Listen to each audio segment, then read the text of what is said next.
So my name's Kate Delaney, and I'm a national broadcaster. I do a radio talk show, and I also do sports for NBC Sports.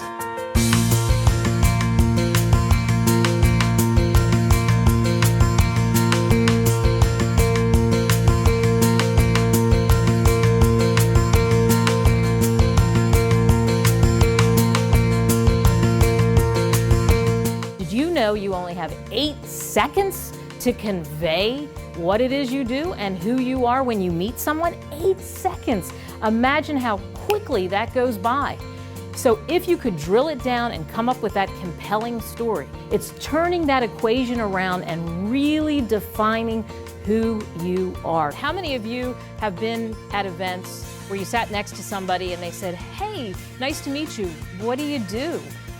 Who are you? Where are you from?" And you kind of fumble around.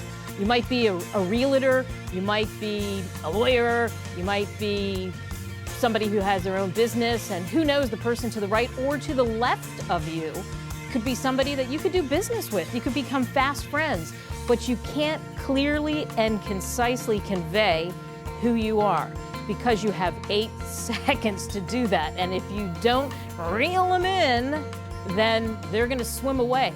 Powerful questions can make a huge difference in how you're perceived by the company. How about the company bottom line, facts, figures, knowing the business inside and out, and how that can make a difference for you as you try to not only knock down those barriers, but have your own seat at the C-suite.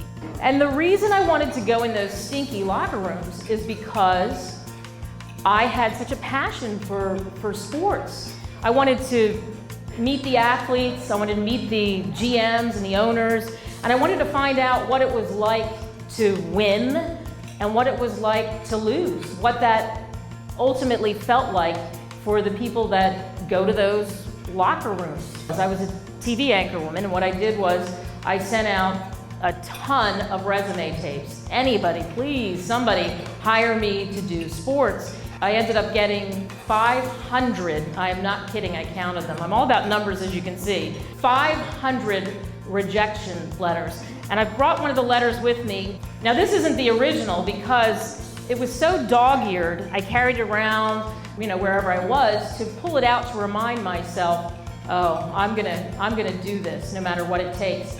And here's what one of the letters said. "Dear Kate, thank you for the tape. Your work is good. Have a strong suspicion that a woman would struggle in this role. Sports really is a man's domain. Women are more suited to morning shows and fun, easy breezy features."